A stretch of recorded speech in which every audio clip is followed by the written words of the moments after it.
Thank you, and good morning. I would just like to take a few minutes as the sheriff to express my gratitude for everybody who has played a part in this investigation. As you know, it's been a vast, a complicated, and a very, very fast-paced investigation. You're looking at people standing up here who are running on, if they got an hour's sleep in the last couple of days, they're probably lucky. It has been very taxing. It has been so impressive, speaking on behalf of the local law enforcement, to see the cooperation that we've seen in this type of case.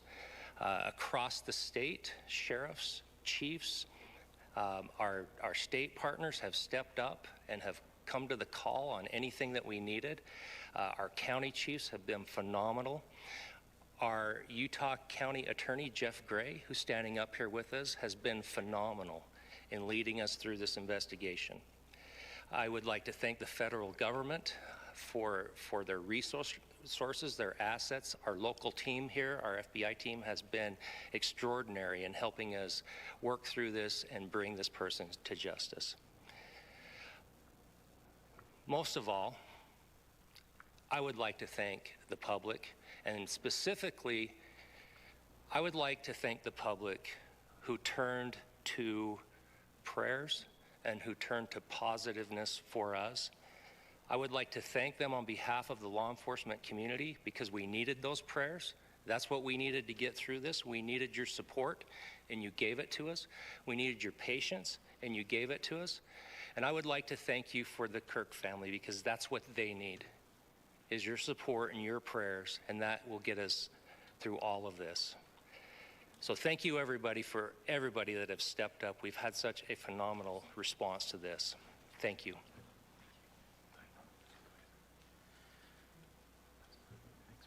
I also want to give a special thanks to the Attorney General and the Department of Justice. Their unwavering support and their commitment to justice is shown true here. And without AG Bondi and Deputy Attorney General Todd Blanche and the resources they brought to bear, we would not have been able to complete our mission. And I just want to say special thanks. It's an honor to be a part of the Department of Justice. Thank you again to our incredible law enforcement team who has worked so hard. Sheriff, I got a solid 90 minutes last night, so I'm probably the most well-rested person up here. Ladies and gentlemen, I get the microphone, so I hope you'll permit me a moment just to share a few more thoughts about where we are and how we got here, and maybe a little bit of where we go from here. I don't want to get too preachy, but I think it's important that we, with eyes wide open, understand what's happening in our country today. I've heard people say, well, why are we so invested in this? There's violence happening all across our country, and violence is tragic everywhere. And every life taken is a child of God who deserves our love and respect and dignity. This is certainly about the tragic death, political assassination of Charlie Kirk. But it is also much bigger than an attack on an individual. It is an attack on all of us. It is an attack on the American experiment. It is an attack on our ideals. This cuts to the very foundation of who we are, of who we have been, and who we could be in better times. Political violence is different than any other type of violence for lots of different reasons. One, because in the very act that Charlie championed of expression, that freedom of expression that is enshrined in our founding documents, in having his life taken in that very act, makes it more difficult for people to feel like they can share their ideas, that they can speak freely. We will never be able to solve all the other problems, including the violence problems that people are worried about, if we can't have a clash of ideas safely and securely. Even, especially those ideas with which you disagree. That's why this matters so much. Over the last 48 hours, I have been as angry as I have ever been, as sad as I have ever been.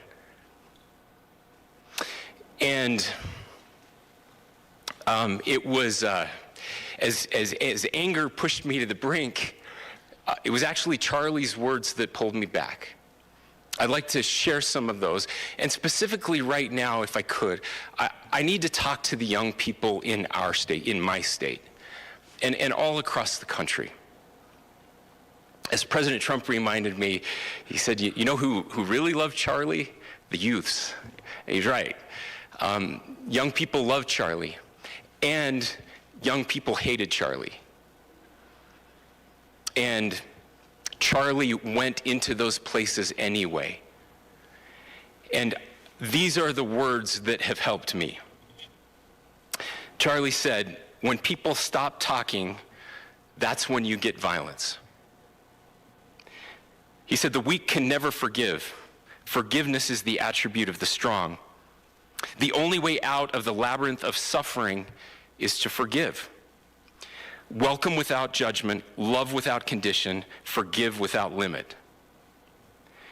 He said, always forgive your enemies. Nothing annoys them so much. A few months ago, I referenced this last night, Charlie posted to social media, when things are moving very fast and people are losing their minds, it's important to stay grounded. Turn off your phone, read scripture, spend time with friends, and remember, internet fury is not real life. It's going to be okay. He again said, when you stop having a human connection with someone you disagree with, it becomes a lot easier to commit violence. He said, what we as a culture have to get back to is being able to have a reasonable agreement, where violence is not an option. Now, again, to my young friends out there, you are inheriting a country where politics feels like rage. It feels like rage is the only option. But through those words, we have a reminder that we can choose a different path. Your generation has an opportunity to build a culture that is very different than what we are suffering through right now. Not by pretending differences don't matter, but by embracing our differences and having those hard conversations. I think we need more moral clarity right now. I hear all the time that words are violence. Words are not violence. Violence is violence. And there is one person responsible for what happened here. And that person is now in custody and will be charged soon and will be held accountable. And yet, all of us have an opportunity right now to do something different. I want to thank my fellow Utahns. This bad stuff happens. For 33 hours, I was praying that if this had to happen here, that it wouldn't be one of us.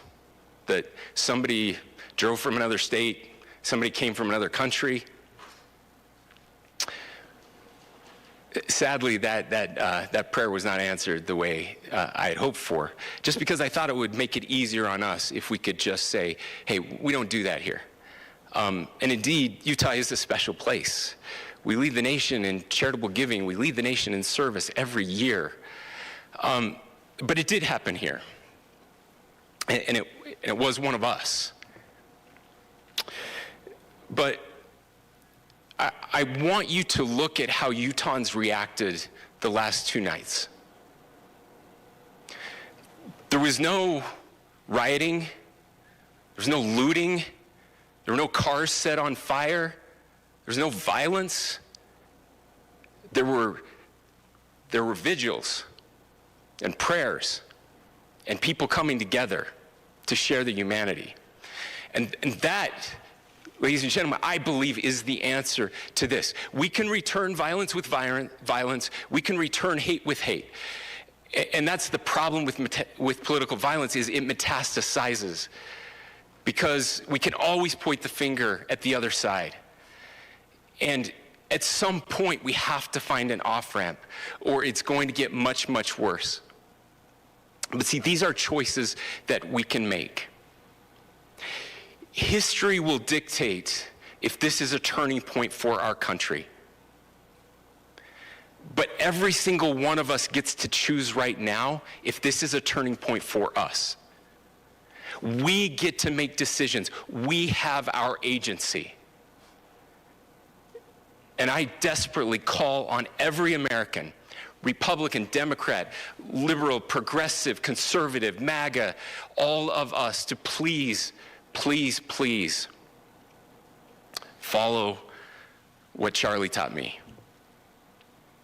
I'll just conclude with words I share often from a friend and author, Yuval Levin, who was asked if he was optimistic about our country. And he said, I'm not optimistic. He said, I hate optimism. Like, that sounds bad. But he said, optimism is a vice. It's this idea that good things are just going to happen. And he said, in the history of the world, good things have never just happened. He says, I'm not optimistic, but I am hopeful. And hope is the virtue that sits between the vices of optimism and pessimism. Hope is the idea that good things are going to happen because we can make them so. I still believe in our country. And I know Charlie Kirk believed in our country. I still believe that there is more good among us than evil. And I still believe that we can change the course of history. I'm hopeful because Americans can make it so. Ladies and gentlemen, we're happy to answer any questions you might have. Governor, can you please speak to whether the suspect is speaking with authorities and his demeanor, Tyler Robinson, when he turned himself in? I cannot speak to that right now. Governor, how do you interpret the engravings on casing? Well, I will leave that up to you to interpret what those engravings mean. I think the clearest one that says "catch fascist," there's not, and by the way, that's like catch like a ball, catch this. That's I think that speaks for itself. Governor, you indicated that he had been communicating. Please. Talk about this level of hatred that this person expressed. Beyond that, is there anything in your view that you discovered that may have radicalized or changed him to prompt him to commit such a horrific? There's nothing more that we can share at this time. Governor, Yeah, you indicated that he had been communicating with a friend on Discord about the gun. Do you anticipate any more arrests? We do not at this time have any information that would lead to any additional arrests. Do you believe he acted alone? Yes, but the investigation is ongoing. How he came into custody of police and where he is right now? Yes, so right now, Mr. Robinson has been booked into the Utah County Jail. You heard the president this morning report that he was taken into custody, that his family and a friend helped to deliver him into custody of law enforcement in Washington County. For those of you that don't know where Washington County is, it is the southwesternmost part of the state of Utah. It's about a 3.5 to 4 hour drive from here, where we are right now, and that's where he lived and where they turned him in. Please, go here. I can't share any more than what I've already shared. Yeah.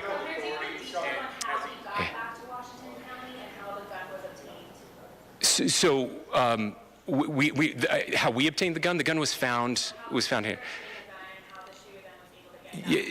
So I don't have much more details on that.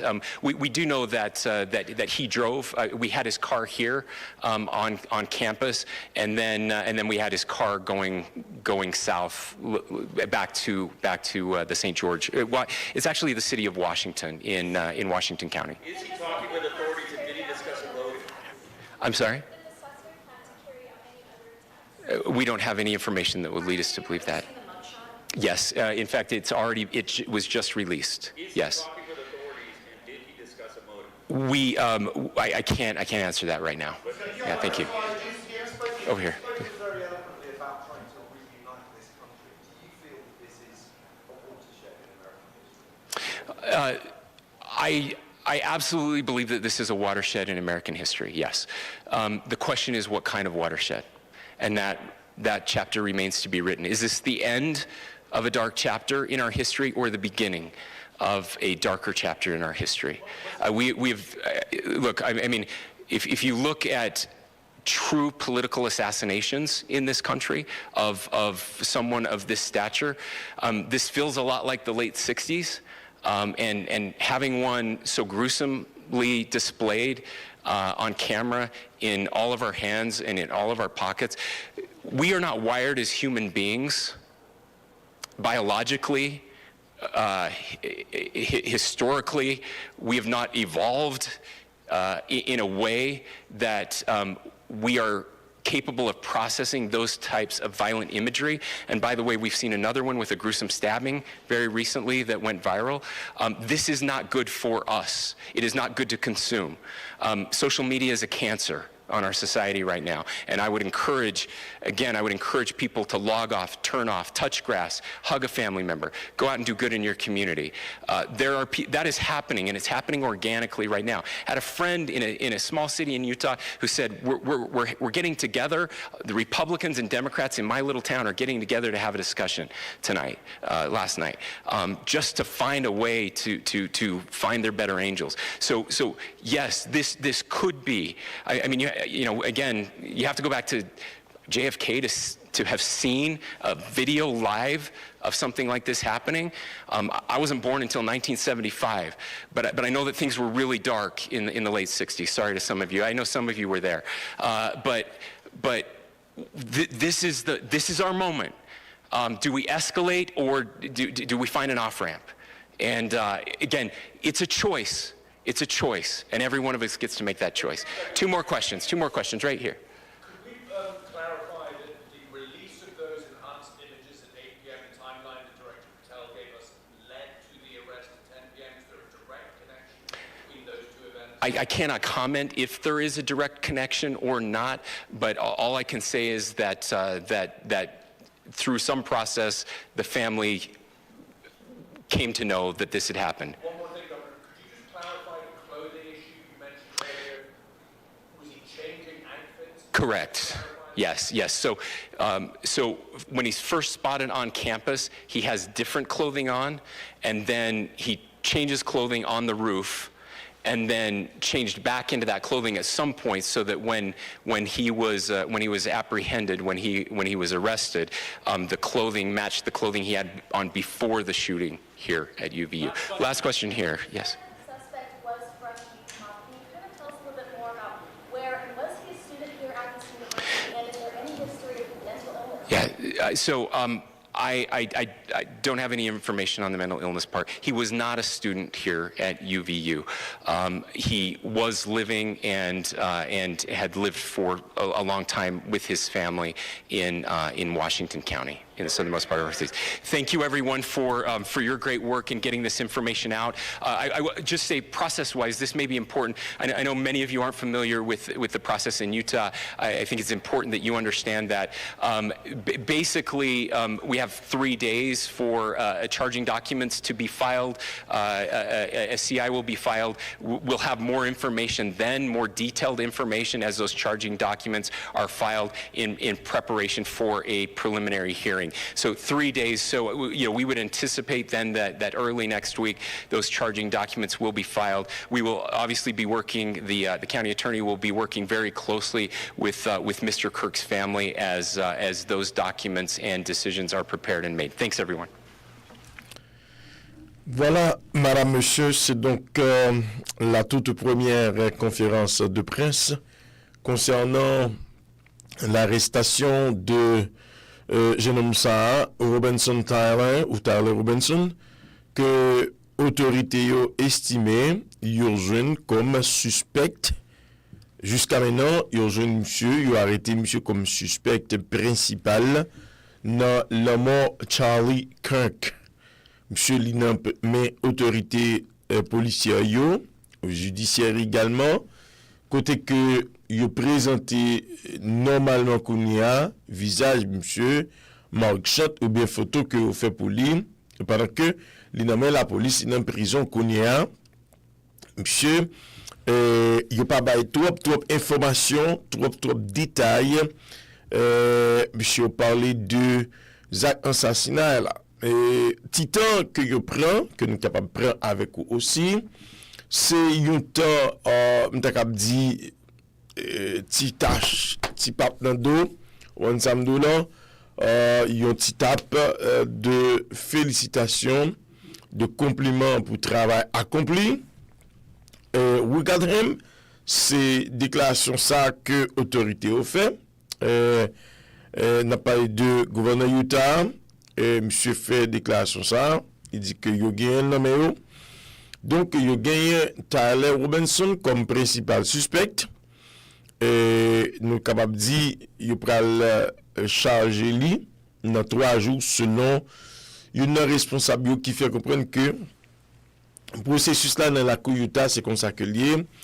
Il prend 3 jours pour faire toute mise en place après qu'il a fait arrestation et puis il peut avancer avec charge qui gagnait sous dos suspect si là et que il a gagné amis machine dans campus là, il a gagné parcours monsieur, il a gagné communication avec famille, il a forme ou bien l'autre, il était informé que c'est monsieur qui fait ça là.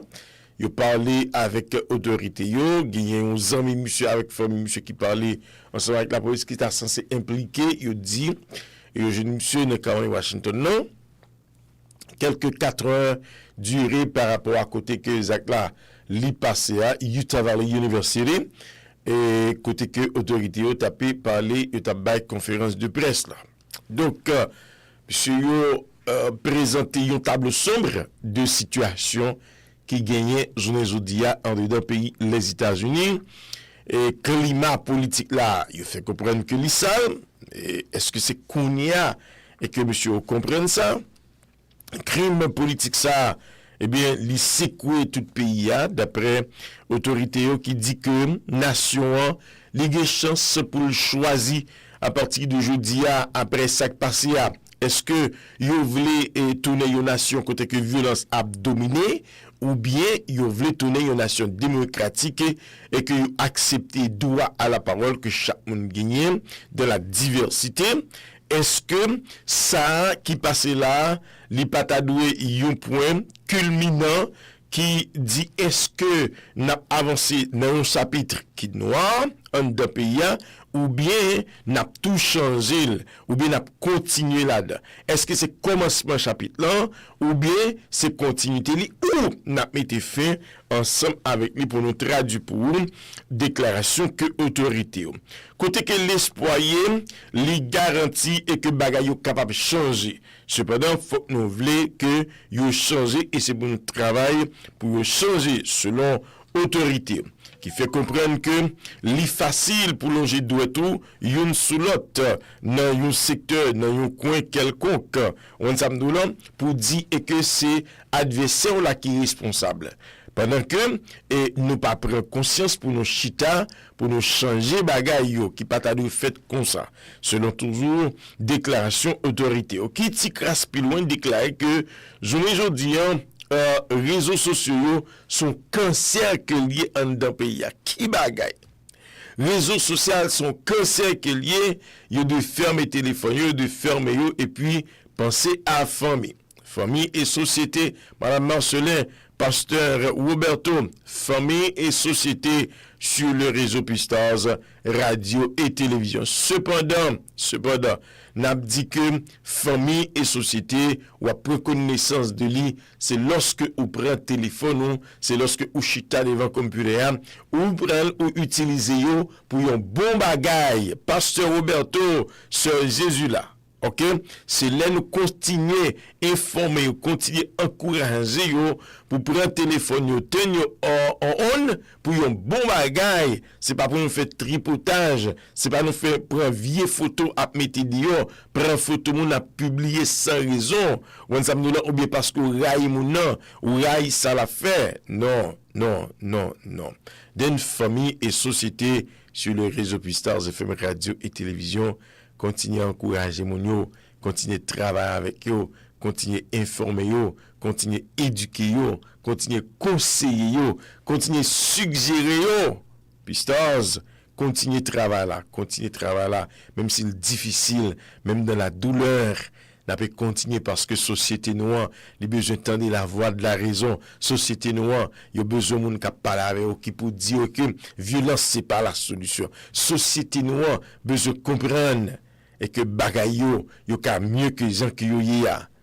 But do we have the desire to make it different? To work it out? Do we have the project to be one around the others? Do we have that plan? Pstars, radio et télévision. Nous c'est réseau évangélique l'unique sur réseau yo. Merci tout le monde. Information plus tard.